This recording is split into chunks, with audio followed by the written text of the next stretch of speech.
Brunão, Guilherme.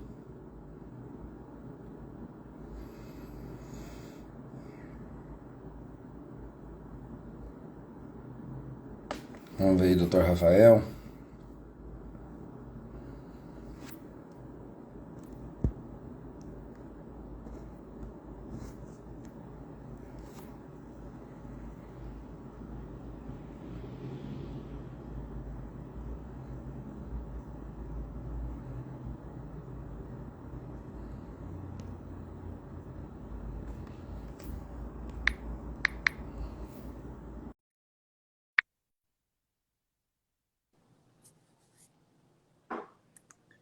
Oi, Rafa.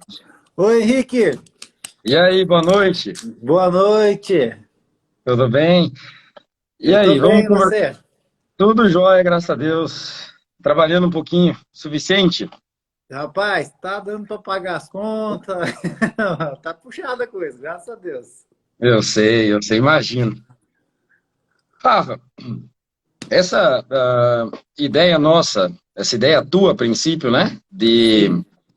de comentar e sugerir que falássemos sobre a relação entre infertilidade e obesidade, cara, me chamou muita atenção, velho.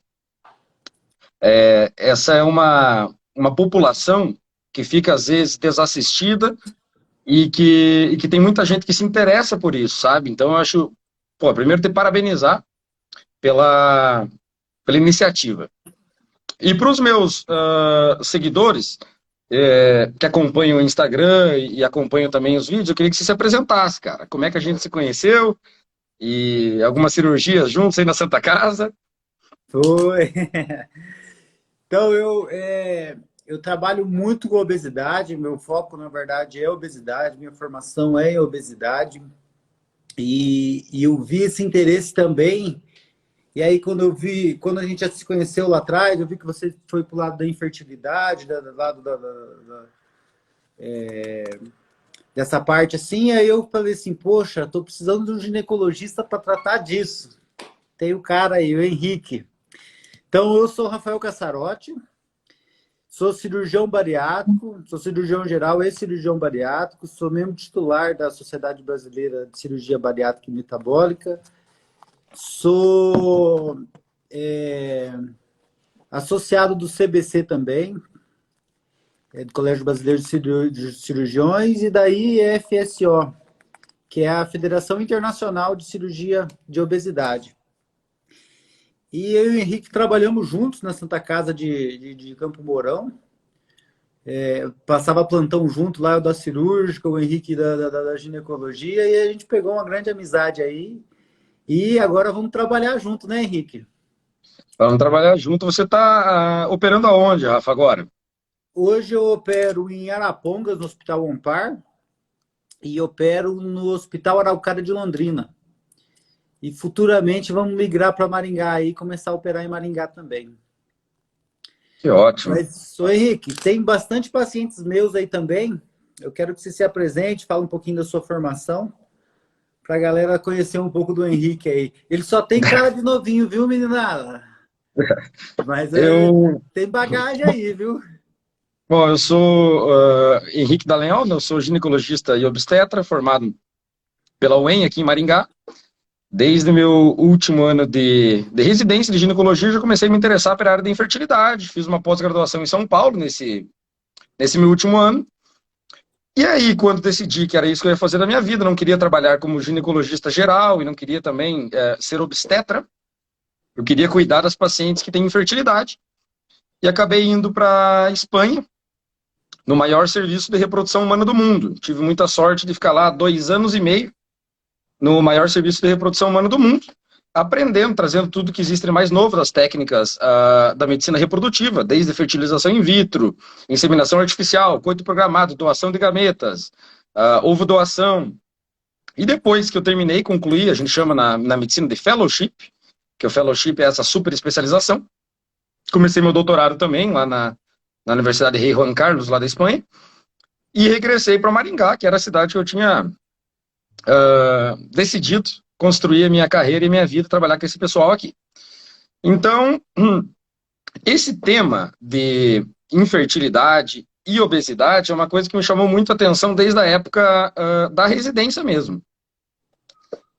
Eu estava conversando com o Rafa esses dias e a gente comentava, né, sobre a prevalência de pacientes inférteis dentro do grupo das pacientes que sofrem de obesidade.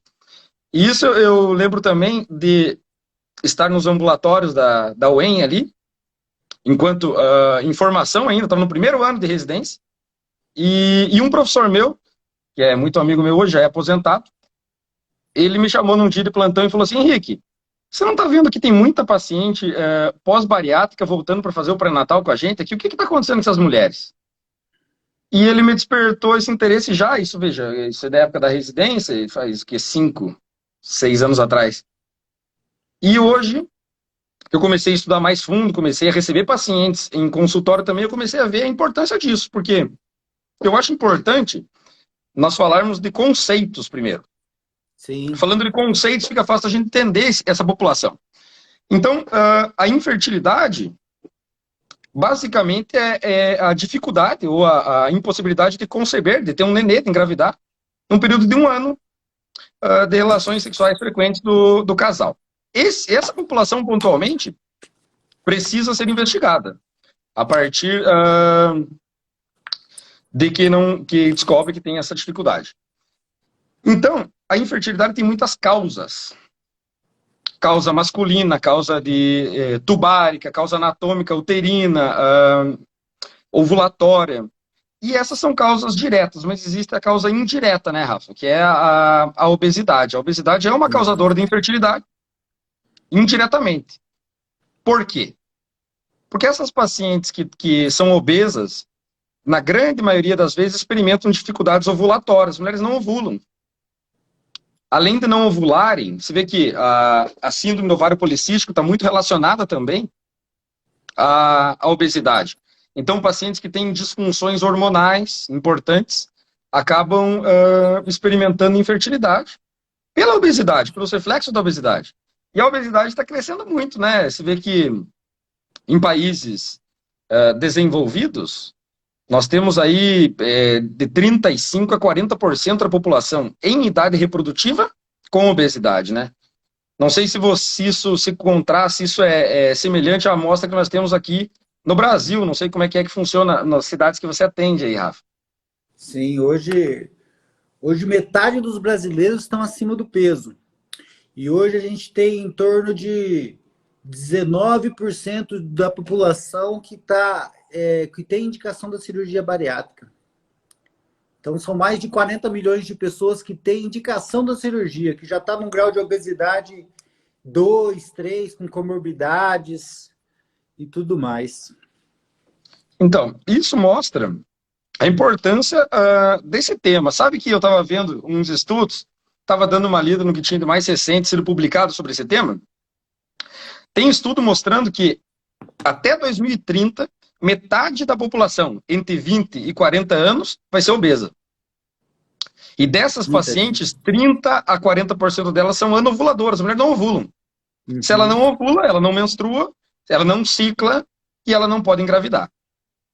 Então, a obesidade, ela é causadora de infertilidade por esse motivo. Mas também existem outros fatores que impactam na capacidade reprodutiva das pacientes obesas, que não só a anovulação. Por exemplo, tem estudo mostrando que a qualidade dos óvulos de pacientes obesas é pior. Uhum. Elas experimentam menores taxas de óvulos maduros, menores taxas de fecundação, de desenvolvimento de embriões e de implantação. Implantar um embrião em uma paciente obesa é mais difícil do que implantar um embrião, decorrer a implantação numa paciente que não obesa.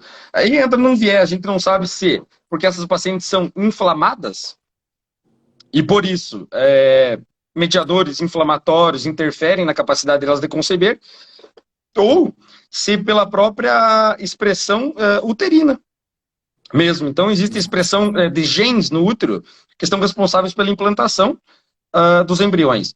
Isso eu estou falando em tratamentos reprodutivos e não. É mais difícil de conceber quando você é obesa em tratamentos de reprodução humana, durante uma fertilização in vitro e também em casa. Então, existe um impacto grande. Outra coisa interessante é o impacto da obesidade no fator masculino. Sim. Não, a gente nota os parâmetros seminais dos homens obesos alterados. Fragmentação do DNA dos espermatozoides, espermatozoides que não têm a capacidade de desenvolver embriões em laboratório após tratamento de qualidade. Isso aí a gente consegue medir indiretamente por alguns testes. Agora, o óvulo é muito mais difícil de saber a parte genética dele. Então, a gente supõe que também ocorra um impacto negativo da qualidade dos óvulos. Então, a cirurgia bariátrica entra nesse caso. Eu atendo pacientes que eu vejo que têm indicação de cirurgia bariátrica, pacientes com IMC, que eu calculo em consulta, acima de 35 ou acima de 30, com diabetes, a diabetes ou a síndrome de resistência insulínica. Está relacionada à ovulação, porque inibe o eixo de produção hormonal da paciente. Então, essas pacientes têm indicação de operar. Eu não sei como é que se você tem recebido muitas pacientes em consultório que têm indicação de cirurgia bariátrica e que são inférteis e anovuladoras. Como é que é essa amostra tua aí na tua região? Eu tenho uma procura, Henrique, de pacientes que às vezes querem engravidar e nem sabem disso daí, né? Estão se preparando, mas não sabem que estão inférteis ou não, mas querem se preparar para a cirurgia, para serem mães, né? Para não correr uma gestação de alto risco, que é uma gestação com uma pré-eclâmpsia, com diabetes gestacional, e procura a gente. E geralmente as indicações para a cirurgia bariátrica, a infertilidade é uma indicação de cirurgia bariátrica. Então, se eu pegar uma paciente com obesidade grau 2, com infertilidade comprovada, que veio de vocês, né, da parte da ginecologia, e com falha no tratamento clínico, isso aí a paciente já tem o direito por si só de fazer a cirurgia, de operar. E falando lá atrás daquela história que você contou do seu professor, uma coisa muito importante também que a gente coloca da cirurgia bariátrica, e foi uma das perguntas que um paciente me mandou quando a gente abriu a caixinha de perguntas ali, é quanto tempo depois da cirurgia bariátrica o paciente está liberado para engravidar. Eu não sei se é o mesmo consenso de vocês, depois eu vou querer que você fale a opinião do ginecologista, o consenso da ginecologia, da Sociedade Brasileira de Cirurgia Bariátrica e Metabólica. Nós pedimos para os pacientes aguardar 1 ano e meio. De 1 ano e meio a 2. Mas com 1 ano e meio estão liberados para gestação. Para que isso daí? Para o paciente ter aquela perda de peso satisfatória, manter até 1 ano, manter aquela perda de peso por mais 6 meses e sair dos déficits nutricionais. Mas aconteceu com várias pacientes, não foi nenhuma e nem duas, de 4 ou 5 meses, os pacientes engravidarem. Claro, paciente que não ovulava, você opera, passa a ovular e tem essa gravidez precoce, vamos dizer assim. Essa gravidez precoce. E uma coisa interessante que nós vemos, Henrique, nós trabalhamos muito com psicólogo aqui. Na minha equipe, eu tenho psicólogo, nutricionista, e a gente vê essas pacientes desabrochando. Tem muitas pacientes que tatuam a borboleta, que saiu do casulo, isso daí. Mas eram pacientes que a autoestima delas era muito baixas. A autoestima muito baixa, e a paciente aceitava de tudo. Por isso que tem um alto índice de separação pós-cirurgia bariátrica também. Porque a paciente, geralmente a mulher, ela para de aceitar tudo aquilo que acontecia dentro de casa. Então, a separação, ou às vezes... Então, o impacto psicológico disso, né? Impacto psicológico fora do normal. E a paciente começa a gostar mais de si, começa a ter mais relações sexuais. Aí a resistência à insulina, ela melhora muito na taxa metabólica do paciente, melhora muito, o índice de inflamação diminui muito, e lá vem bebê, antes da hora. Exatamente. Sabe que você estava, vamos por partes, o que você estava falando aí do tempo, para nós obstetras e ginecologistas, inclusive os que trabalham na área da fertilidade propriamente dita, nós preconizamos também 1 ano e meio. Um ano e Claro meio. que a partir de 1 ano, se a paciente está começando a encontrar o equilíbrio metabólico.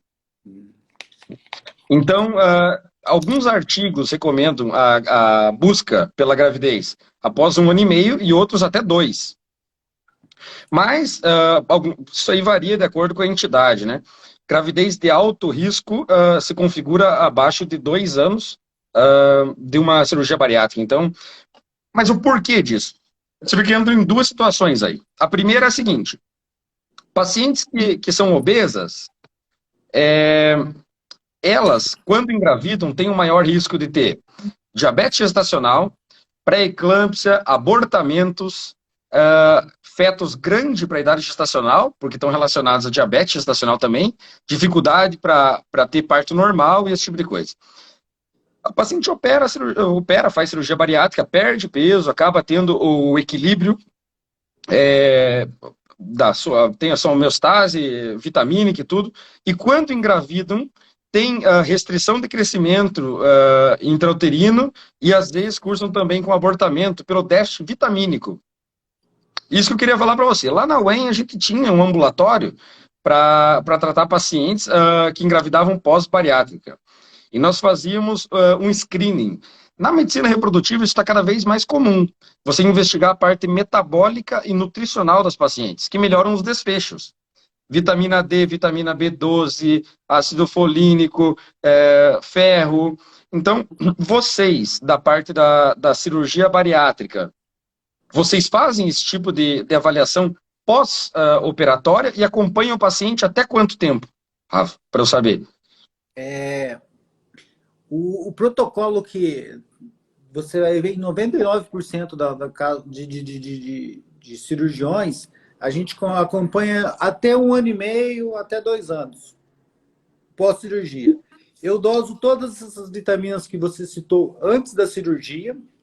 Geralmente uma B12 vem um pouco baixa, a vitamina D vem um pouco baixa também, eu já começo a reposição ali quando necessário. E aí eu vou fazendo exames pós-cirúrgico de 3 em 3 meses, até 1 ano. Depois de 1 ano, o recomendável é a gente fazer os exames anual. E eu fiz uma pós-graduação de nutrologia em São Paulo e trabalhei com o pessoal lá de Ribeirão Preto. E eles me contaram que a partir daí eu comecei a fazer isso também, que eles não dão alta para os pacientes antes de 10 anos, Henrique. 10 anos de acompanhamento. 10 anos. Então, depois de 2 anos ali que o paciente veio com a gente, bem certinho, e o paciente adquiriu essa nova qualidade de vida, começou com hábitos novos, fez a mudança, a chavinha na cabeça lá, modificação do estilo de vida, esses pacientes passam a consultar com a gente 1 vez por ano. Ou seja, a cada 1 ano a gente confere os exames, se está tudo certo, e esses pacientes eles sempre querem nos trazer algo novo. Então, com isso, eles sempre andam regrados, mantém a sua dieta, mantém a sua atividade física consistente Regular. ali, regular. E às vezes aparece com os bebezinhos para nós ali para a gente conhecer, que conseguiu engravidar depois da cirurgia, alguns deram certinho, depois de 1 ano e meio programam a sua gestação, né? E você vê que o resultado é muito bom. E o resultado é muito bom tanto para gestações espontâneas quanto para os tratamentos reprodutivos.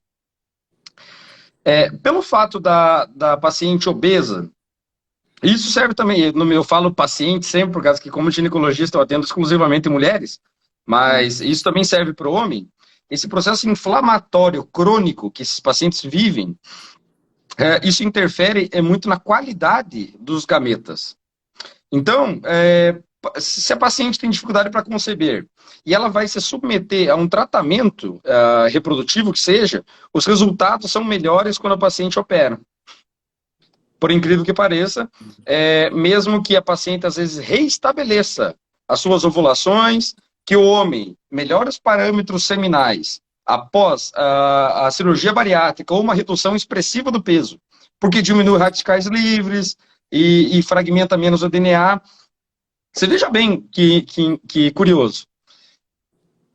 A mulher, diferentemente do homem, ela já nasce com as suas sementinhas, né? O homem tem uma produção espermática a cada 120, 150 dias, cíclica. Por isso que o homem é fértil durante grande parte da sua vida, diferentemente da mulher que nasce com seus óvulos, e esses óvulos vão se perdendo pouco a pouco, independentemente do que nós fizermos. Se você der contraceptivo, se você bloquear essa paciente com hormônio, essa paciente vai acabar perdendo esses óvulos ao longo do tempo, e aí que está a infertilidade por idade também.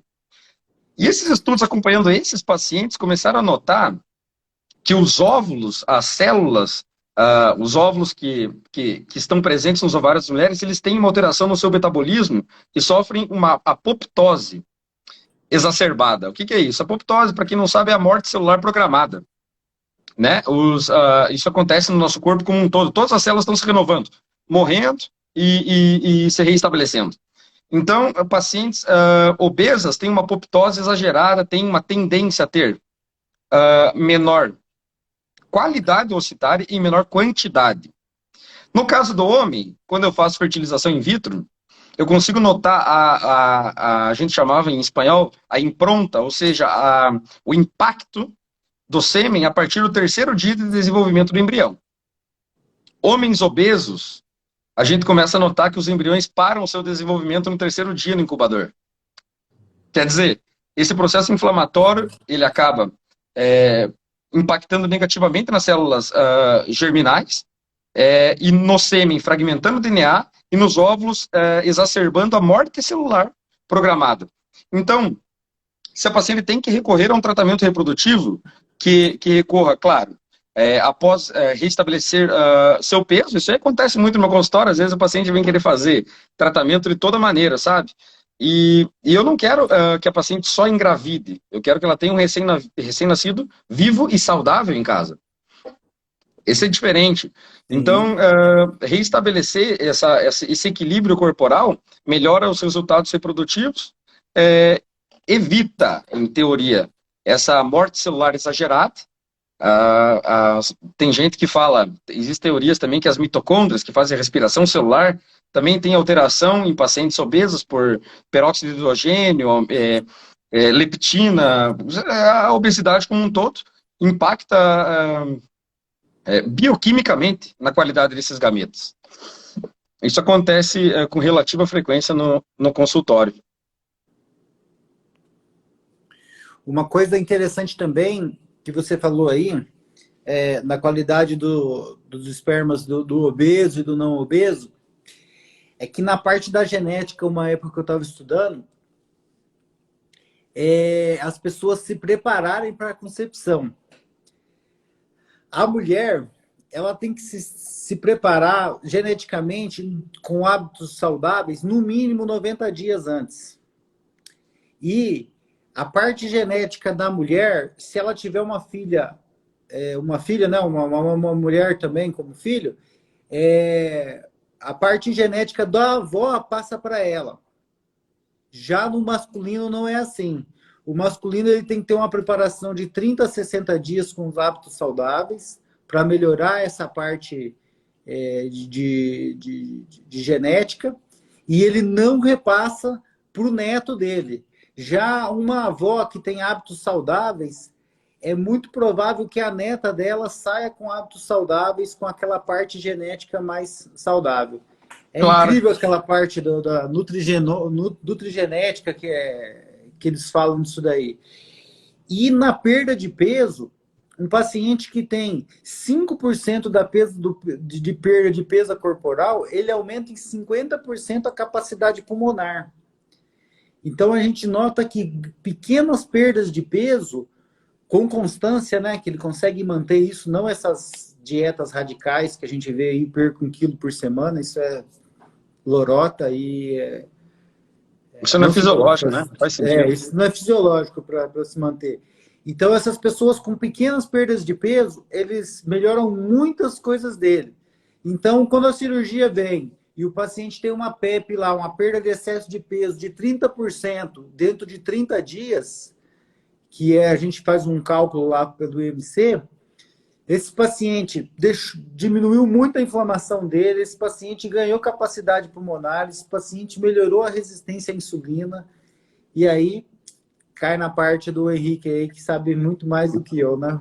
Para com a anovulação e começa a ter Mais qualidade, né? mais qualidade. Você sabe que uma coisa que você está falando é interessante, você vê como a parte genética na mulher tem um impacto um pouco diferente do homem. Teve um estudo que eu acompanhei lá em Madrid, que eles faziam, que era o seguinte: você vê como impacta, diferentemente que o homem tem uma produção cíclica de espermatozoides e a mulher, os óvulos que ela nasceu. Você vê que a mulher, ela tem a maior quantidade de óvulos da vida dela quando ela ainda é um feto e tem 20 semanas de vida intrauterina, que tem mais ou menos 6 a 7 milhões de óvulos. E esses óvulos vão se perdendo progressivamente ao longo da vida. Tanto é que quando a mulher nasce, ela tem mais ou menos 1 a 2 milhões de óvulos, e quando ela chega na puberdade, mais ou menos 300 a 400 mil óvulos.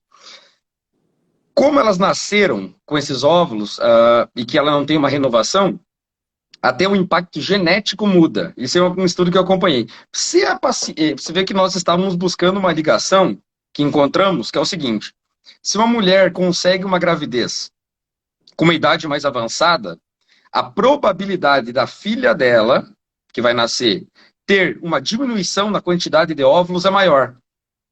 Você vê que pela expressão gênica, ou seja, naquele momento da concepção, ela já tinha uma idade mais avançada e não tinha uma população oocitária.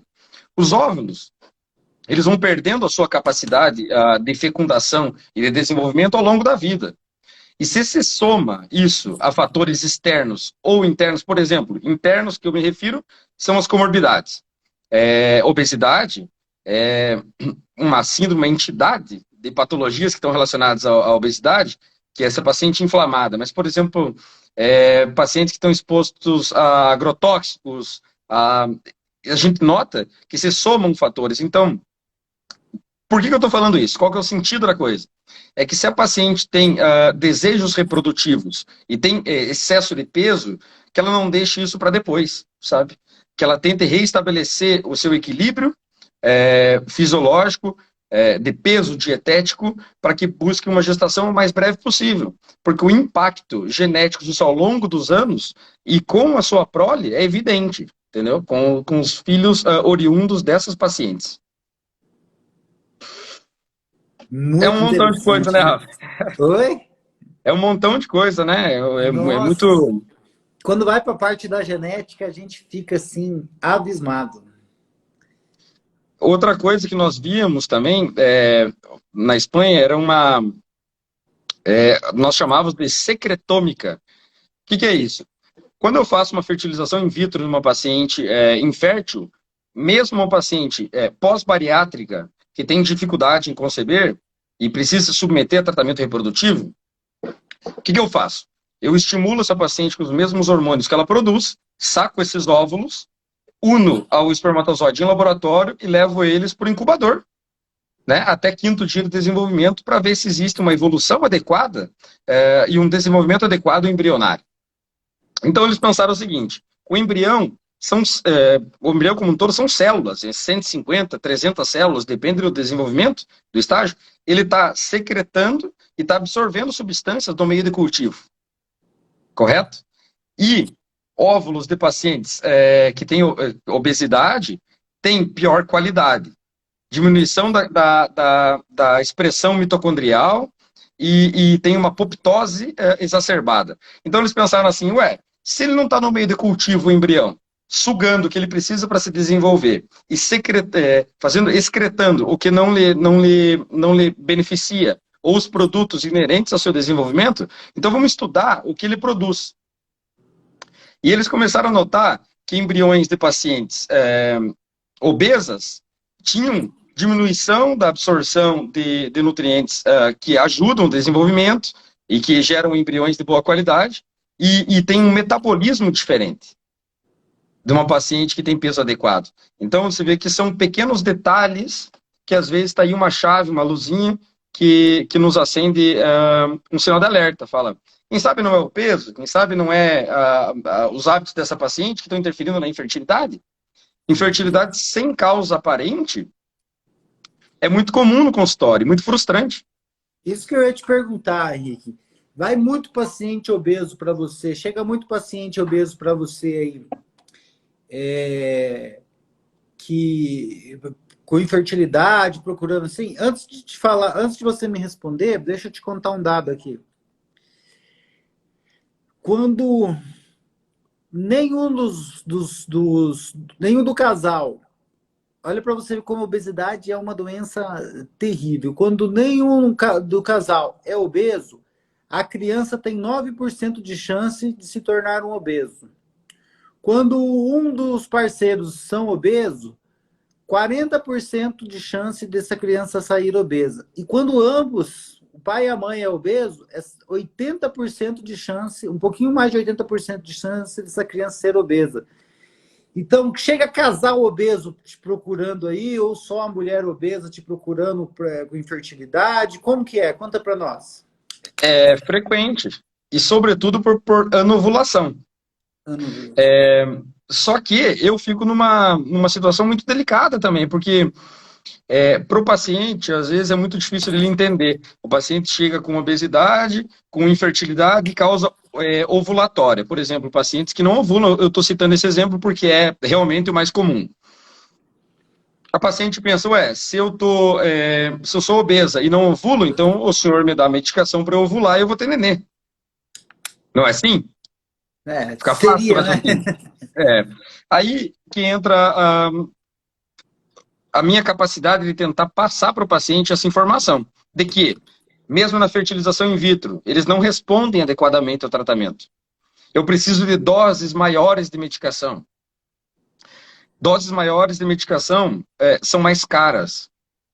Além de ser mais caras, geram maiores efeitos adversos. Os remédios, eles não existe nenhum remédio no mundo que é só coisa boa. Não. Por isso que a gente chama de drogas. É. Então chega uma paciente com sobrepeso que não ovula, ela fala, eu preciso ovular, eu não menstruo, já estudei, já li. Eu falo, não, nós precisamos melhorar os hábitos de vida, precisamos encontrar o teu peso ideal, e a partir de então, você, quem sabe, até começa a ovular espontaneamente. E ela fala, mas o meu problema é ovulatório, e existe medicação indutora da ovulação. Eu falo, mas com o teu peso, aumenta o risco de pré-eclâmpsia, de diabetes gestacional, o maior risco de cesárea, o maior risco de nenê grande para a idade gestacional, e isso é ruim. Então, será que, claro que isso entra para um lado muito filosófico, mas será que você não ter hábitos saudáveis, sobretudo pelo que você está me falando, das porcentagens, da probabilidade de ter uma prole afecta por obesidade, será que você restabelecer teu peso, tentar, mesmo que com tratamento reprodutivo, ter nenês, será que não é um ato de amor também pensando no teu nenê? Sim. Com hábitos saudáveis e peso adequado? Então, isso claro que nem sempre é recebido muito bem pelos nossos pacientes, mas às vezes eu tenho que falar, infelizmente esse momento não é o momento mais adequado para que nós façamos um tratamento e tenhamos nenê. Eu preciso da ajuda de alguém, daí que entra vocês, entram os nutricionistas, entram essa equipe multidisciplinar, psicólogos, que você falou que fazem parte dessa equipe, que auxiliam esse tipo de paciente a realizar seus desejos. Sim. E nós temos que lembrar que a obesidade, ela é a partir do MC de 30, o MC significa Índice de Massa Corpórea, onde nós pegamos o peso do paciente e dividimos pela altura ao quadrado. Ali sai um número. De 19 a 24,9 é chamado de eutrófico, ou seja, o MC normal. De 25 a 29,9 é considerado sobrepeso. Essa é uma classificação um pouco general, assim, gente. Generaliza um pouquinho. Nem todos os pacientes com MC de 30 ou 32 vão ser obesos, viu? Mas a obesidade está classificada com MC de 30 a 34,9 é a obesidade grau 1. Obesidade grau 2 de 35 a 39,9. e obesidade mórbida, obesidade 3, de IMC acima de 40. E a obesidade é uma doença crônica, de difícil tratamento e porta de entrada para muitas outras doenças, como infertilidade, o que nós estamos falando aqui, diabetes, que pode desenvolver um diabetes gestacional, já que nós estamos falando dessa área, uma pré-eclâmpsia na hora da gestação. Então, ela requer um tratamento multidisciplinar. Eu não consigo tratar a obesidade sozinho. Eu tenho psicólogo, tenho nutricionista na minha equipe, tenho endocrinologista, tenho pneumologista, tenho personal que trabalha junto comigo, tenho os meninos sempre, às vezes é de outra cidade, eles fazem consultas online, ou eu peço para buscar alguém, para a gente conseguir sair dessa rotina, tentar buscar uma qualidade de vida, e não é da noite para o dia. É devagarzinho, às vezes com a cirurgia a gente consegue adiantar uma perda de peso, para a gente reencaminhar esses pacientes, no caso para o Henrique, aí, para uma fertilização estudada, ou os pacientes que estão tentando engravidar sem E hoje, inseminação. desculpe só te cortar, mas a indicação hoje formal de cirurgia é acima de IMC de 30 com comorbidades e acima de 35 sem comorbidades? Continuam os mesmos critérios? Não, deu uma mudadinha. De 30 a 35 é obesidade grau 1. A indicação é com diabetes mellitus, não controlado, e falha no tratamento clínico por mais de 2 anos. De 35 a 39,9 é obesidade grau 2. Nós temos mais de 20 doenças, artrose, infertilidade, depressão, pressão alta, diabetes, síndrome do ovário policístico, AVC, mais de 20 doenças. E o paciente com IMC acima de 40, ele não precisa ter comorbidade. Ele só precisa ter tentado emagrecer e não conseguido. E aí nós temos uma classificação que a gente olha, que a gente consegue ver lá nos quilos mortais, nesse programa que tem lá dos Estados Unidos, que é o IMC acima de 50, que para nós é classificado como superobesidade. Esses pacientes, Henrique, eles não precisam ter falha no tratamento clínico. Paciente com IMC acima de 50, ele tem indicação de cirurgia direto. Esse paciente corre 12 vezes chances mais de infartar do que um paciente não obeso. Então, ele tem risco muito grande de morrer do infarto, de um AVC ou de algo assim. Nesse caso, a cirurgia, ela salva vidas, né? Salva vidas. Nós temos bastante pacientes de São Paulo super obesos que vêm. Eu tive um paciente que ele chegou com 250 quilos, Henrique.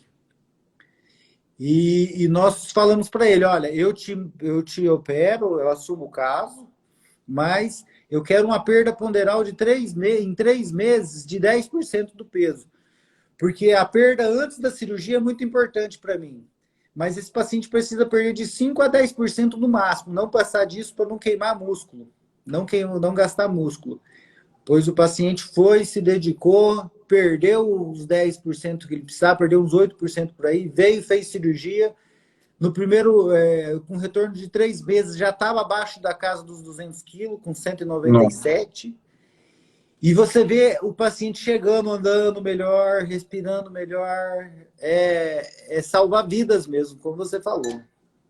É um impacto absurdo na qualidade de vida do paciente, na autoestima, em tudo. Essas cirurgias que vocês fazem, como é que funciona a recuperação dela? A paciente fica quanto tempo internada após o procedimento? Qual que é a técnica hoje mais utilizada para a cirurgia bariátrica? E como é que é essa rotina? Conta pra gente um pouco essa rotina, como é que funciona? Henrique, essa cirurgia, a cirurgia mais realizada no mundo hoje é a cirurgia da gastrectomia vertical, cirurgia em manga, é o sleeve. Essa é a cirurgia mais realizada do mundo hoje. A cirurgia mais realizada no Brasil é o bypass, onde nós diminuímos o estômago e fazemos o desvio do intestino. Então, essa é a cirurgia que os brasileiros ainda fazem mais. A gente tem essa discrepância aí com o resto do mundo. Quando nós vamos para congresso internacional, é essa briga, a gente fala que a gente está melhor, eles falam só vocês fazem isso no mundo. Mas vamos lá. A média de internação hoje com a videolaparoscopia é de um dia. Mas tem a cirurgia por corte, que é a cirurgia convencional ainda. Essa o paciente precisa ficar 2 dias dentro do hospital ainda. Mas é muito pouca cirurgia que a gente faz. Hoje a vídeo tomou conta de tudo. Então o paciente fica um dia internado no hospital, não precisa mais de leito de UTI, e 15 dias dieta líquida, 15 dias dieta pastosa, depois de 30 dias entra com a dieta branda e ali uns 10 dias já entra com a dieta geral. Então o paciente vai fazer uma restrição calórica gigantesca no primeiro mês. De 3.000 calorias que ele ingeria, ele passa a ingerir 800 calorias. Então o paciente pode sentir um pouco de fraqueza, um pouco de tontura, até ele se adaptar ali. Eu preciso desses 15 dias para cicatrizar o estômago. Isso aí que eu preciso. E hoje eu tenho uma tendência a operar mais pelos protocolos americanos. Hoje eu dou uma tendência um pouco mais pro sleeve, a não ser pacientes que têm a doença do refluxo gastroesofágico severo, que alguns pacientes ainda a gente consegue, só com refluxo por causa da obesidade, a gente consegue operar sleeve, ou paciente diabéticos descompensado, doença metabólica. Eu estou com um paciente que eu estou preparando ele, que veio dos Estados Unidos, chegou na ansiedade de operar, eu falei, não tem como a gente operar agora, mas com triglicerídeos de 600, com uma hemoglobina glicada de 10,5, com uma glicemia de 240, eu falei, então eu preciso compensar esse paciente para depois operar. Esse é um paciente elegível a bypass, por toda essa parte metabólica dele. Mas se o paciente for só na parte de obesidade, sem essas outras comorbidades, eu opto pelo sleeve, é o que o mundo vem fazendo aí. Resumindo, é individualizar, né? Individualizar. Não existe uma receita de bolo, cada caso é um caso, cada paciente tem uma história e uma técnica vai beneficiar. Isso aí eu vejo na reprodução humana. Para fazer estimulação ovariana, por exemplo, eu tenho N tipo de protocolo. Posso fazer protocolos de todo que é tipo, mas cada paciente tem uma particularidade, um jeito, e aquele feeling do médico, que são as experiências anteriores que ele teve, que moldam, né? Essas condutas. Essa aqui eu vou fazer essa técnica, essa é para operar agora, essa não. Tem paciente que eu vou fazer fertilização in vitro que vem para consulta e eu vejo que o casal, por exemplo, não está psicologicamente preparado para fazer um tratamento. Sim. Então, esse feeling, eu acho que é muito importante, de individualizar cada caso e tentar sempre pensar no paciente, no melhor pro paciente, né? Se a gente sair partir deste princípio, a gente nunca vai estar errado, né? Se você usar a ciência, o conhecimento e pensar no paciente. Então, acontece isso comigo com relativa frequência. Alguns pacientes ficam até irritados, falam, meu Deus, eu quero fazer logo, calma. Vamos pouco a pouco e a gente vai resolver o teu problema e vamos trazer um nenezinho. Só que tudo tem seu tempo e o jeito certo de se fazer. Sim. A ansiedade está aí para tomar conta do mundo, né? Sobretudo pós-pandemia. Principalmente pós-pandemia. Cabe a nós a segurar a barra ali, porque nós somos os profissionais ali, estamos mexendo com a emoção de muita gente. E uma coisa que eu tenho muita... que eu luto muito contra, Henrique, é que na parte da obesidade, os pacientes... Eu fiz um estudo uma vez, 76% dos pacientes tinham algum sintoma depressivo. Então, eles olham o paciente obeso frágil, olha os nossos pacientes como uma fragilidade, e muita gente vem de sonho. A gente está vendo aí, virou uma esquina cheio de outdoor, venha, emagreça, não sei o que enzimático, não sei o que lá, mas eles não olham que é uma doença crônica que precisa de tratamento multidisciplinar. Eles vendem um sonho para o paciente. Então, o paciente vai, se frustra, gasta seu dinheiro suado e depois acaba caindo na mão de um profissional que realmente é qualificado para tratar a obesidade, que vai mostrar que o caminho não é fácil e tem que sair de dentro do paciente. Mas a gente precisa dar a mão para esse paciente e ajudar ele, porque sozinho não consegue. Exatamente, é um trabalho dos dois lados, né? Sim, Eu sempre, quando os pacientes chegam no meu consultório, eu falo, ó, vocês têm esse problema, agora esse problema é nosso.